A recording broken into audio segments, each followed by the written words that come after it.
Next exercises are for the hip rotator muscles. The rotator muscles of the hip, much like the rotator cuff muscles of the shoulder, are very important for steering that ball pivot in the socket as we walk, as we stand, as we pivot our body up above a closed chain, meaning our feet on the ground.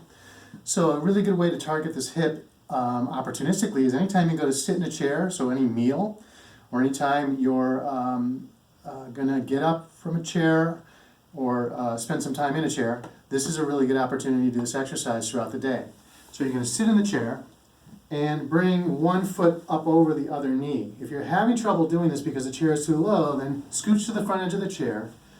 The prop leg is going to go down, so straighten out that leg so it's lower, and you might be able to get your foot across that way.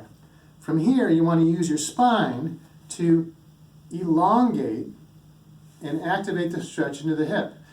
People with tight hips will often torque their back to get their hip up, but then their back is really straining and the hip is winning. So I want to get the pressure on both sit bones equal. From there, when the left and right sit bones are equal, I'm going to straighten my spine up through the midline to activate the stretch. And as I arch my low back and push my belly button out slightly, I feel that stretch activate into the hip. Now this is a good enough stretch for most of us. If it's not enough, then I can add a little downward push on the leg to get that inside part of the groin and that part of the hip. Or I can take the same prop and pull that knee across, and I get that in the back pocket, back side of the hip.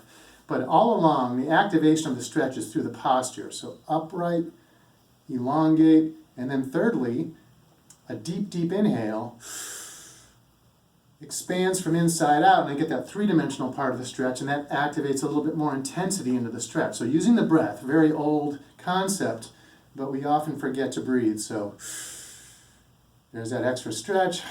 Exhale, elongate some more, add a little bit extra pull, and I can progress and ratchet myself into more releases of the hip.